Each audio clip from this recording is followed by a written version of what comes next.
pessoas, bom dia. Eu sou Charles de Filosofia, com saudade de vocês. Estamos aqui para o nosso primeiro vídeo aula, gravada, remotamente, para mantermos contato e não esquecermos que a filosofia é muito importante. Vamos trabalhar uma temática do capítulo 2, que é o socialismo e novas maneiras de pensar a realidade. O olhar, a visão sobre o mundo. Temos aqui o ideal chamado pensamento social marxista, que vem de Karl Marx, filósofo alemão. Esse pensamento foi constituído ao longo do século XIX, pois ele fez parte de uma revolução industrial, e pode ser entendido como uma interpretação dos novos hábitos de vida provocados por essa revolução, a primeira revolução industrial, de 1750, e que após um século ainda afetava antes da outra revolução, que foi em 1840. Marx ele foi apoiado por seu amigo Friedrich Engels, que queria ajudar a libertar o homem das amarras e da exploração do capitalismo. Olha, vocês lembram lá na história que o homem era artesão, de repente se juntou com outros, criando oficinas. Nessas oficinas havia um mestre que ensinava discípulos, que reproduziam as peças artísticas e diziam quando fazer, quanto cobrar e para quem fazer. E que iam na natureza, construíam suas ferramentas e criavam o que queriam criar. De repente, surgiu a manufatura. Algumas oficinas foram trabalhadas em um comércio mais vertiginoso, mais acelerado e que permitiu maiores ganhos, mas transformando o modo de trabalhar. Muitas vezes, você não era possuidor de vontade de escolher quantas peças fazer ou quanto cobrar. Já estava determinado. Então surgiu a maquinofatura. E a maquinofatura foi o grande limiar do capitalismo. Transformou o homem em mais uma peça no trabalho. E não deixou o homem continuar sendo a parte principal do trabalho. Com isso, o capitalismo ele teve uma ideia de promover uma desqualificação do ser humano. E fez com que poucos homens, liderassem e ganhassem mais do que a maioria dos homens. Isso irritou bastante Karl Marx e Friedrich Engels, porque criou uma ideia de desigualdade econômica e também social. E aí eles propuseram o chamado socialismo científico. Esse termo científico é porque eles pensaram racionalmente a distribuição de funções, de riquezas e de hábitos na coletividade até então pensada, ou seja, cidades urbanas. A relação científica ela se diferencia da relação utópica. Houveram outros tipos de socialismo. O utópico foi o mais criticado. Veja, a palavra utopia vem de quê? Perfeição. Não existe uma perfeição nas relações do homem. O homem sempre tem desgastes, sempre tem problemas, sempre tem coisas a fazer e a alterar. Portanto, ao mudar o seu ambiente e sua rotina, muda o modo de pensar. Então, se eu estou precisando mudar o tempo todo, cadê a utopia? A utopia é a perfeição que relaxaria o homem de sua necessidade de ficar sempre mudando, melhorando. Então, caiu por terra isso. Mas Saint-Simon e Robert Owen criaram a teoria e foram muito aclamados quando ela surgiu. Porque quando surgiu, foi a primeira resposta ao capitalismo. Karl Marx e Friedrich Engels vieram depois, trabalhando o que seria algo melhorado do primeiro socialismo, que era o utópico. Então, o científico trabalhou bases mais reais sobre o que seria uma igualdade entre os homens. Igualdade que até hoje não se alcançou, não é isso? Infelizmente. Bom, temos aí uma primeira impressão. Perceba, o socialismo consiste num conjunto de doutrinas que visa principalmente extinguir a propriedade privada e agir em favor dos trabalhadores. Doutrinas são conjuntos de teorias que são verdades e que promovem uma satisfação ou um desenvolvimento. É como se fosse o norte, o rumo para coisas que eu teria que nutrir e alcançar, de maneira a ser superior, a ser evoluído. Então elas são muito difíceis de ser quebradas. Então, para você quebrar a doutrina, tem que pensar muita coisa. A propriedade privada. Em geral, os primeiros teóricos contratualistas, dentre eles Jean-Jacques Rousseau, ele criou a ideia de que o homem, quanto mais civilizado, mais bárbaro ele seria. Veja a analogia. Mais civilizado ficaria mais bárbaro. Por que isso? Jean-Jacques Rousseau, ele falava que o homem selvagem, quando compartilhava suas propriedades, ele era muito caridoso, ele era muito manso, ele era muito sociável. Quando foi dizendo que aquele terreno é meu, aquele riacho é meu, aquela montanha é minha, essa área é minha, limitou o acesso a outras pessoas, privando elas desse bem material natural. E aí elas, para passarem, pediriam permissão.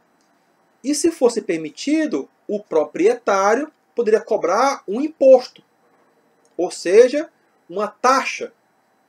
Isso seria injusto, já que o ambiente ele é de todos. Mas alguns homens falaram, outros aceitaram, e aí ficou subentendido que existe a propriedade privada separando o poder econômico de uns em relação à maioria. Então, essa civilização privando outros dos bens é uma questão muito bruta, que diz que você se sente superior em relação aos que não têm esses bens. Um erro grosseiro. Somos todos uma única humanidade. Mas somos várias sociedades. Infelizmente, cada grupo pensa de maneira distinta. Mas os trabalhadores, será que eles, em qualquer sociedade, são diferentes ou sofrem do mesmo jeito?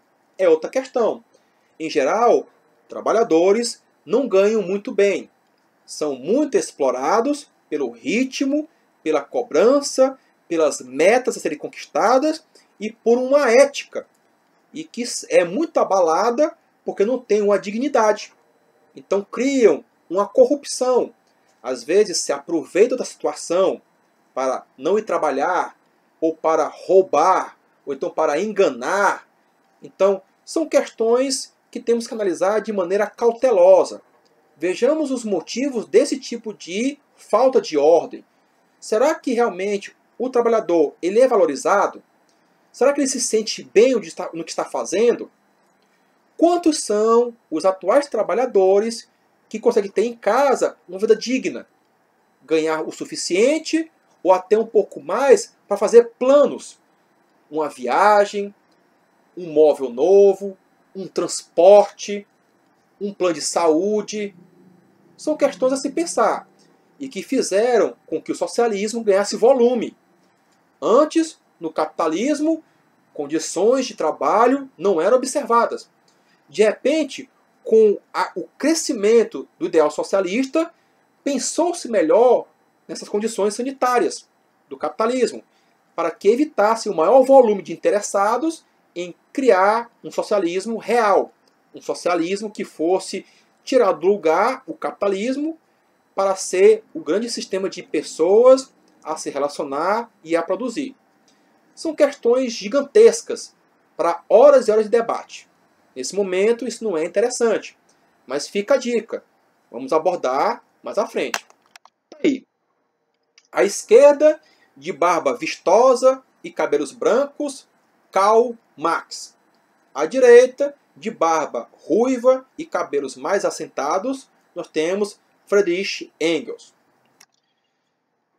Segundo Karl Marx, as relações sociais estão ligadas intimamente às forças produtivas. O que são isso? O modo como você age na mecânica do seu trabalho, uso de ferramentas e matérias-primas, somado ao grande capital chamado recurso humano, ou seja, o trabalhador. Essas forças produtivas me dão, junto com a matéria-prima, os elementos que vão dizer como eu vou me comportar na minha sociedade. Exemplo, se eu sou um desempregado, olham para mim de um jeito. Se eu sou uma pessoa empregada, olham de outro jeito. Se eu sou uma pessoa autônoma, que trabalha independente de um empregador ou de ter empregados, me olham de outro jeito. E se eu sou uma pessoa que quer trabalhar, mas não consegue porque não está habilitada, me olham de outro jeito. Então, cada maneira com que você se conecta à produção, a querer trabalhar, ao querer usufruir dos bens materiais, lhe dá uma visão e lhe dá uma relação social diferenciada. O Marx falou que as forças produtivas novas, os novos modelos, tipo, antes tínhamos o escravismo, aí surgiu o que? O feudalismo. Aí temos agora o capitalismo. E tivemos, por algum tempo, em alguns locais, em alguns países, o socialismo. Cada novo modelo produtivo cria novas maneiras de alterar a vida do homem. Está aí. Forças produtivas novas mudam o modo de produzir, que mudam o modo de ganhar vida e que alteram as relações sociais. Com isso, Karl Marx quis dizer que tudo que fazemos, tudo que fazemos está ligado a relações sociais e forças produtivas. Está aí a setinha correlacionando forças sociais e matérias produtivas. Está aí. Vamos à reflexão. Para produzir, os homens estabelecem laços e relações bem determinadas com a natureza, explorando e transformando. E elas são necessárias e independentes de sua vontade. Ou seja, nós temos que explorar o ambiente para sobreviver. Infelizmente é isso. Essas relações, de falta de vontade própria, não são naturais, porque o homem transforma o ambiente para moldar um meio chamado cidade, que é um meio artificial, não é natural. Tá claro? Bom, aí algumas questões. Questão 1.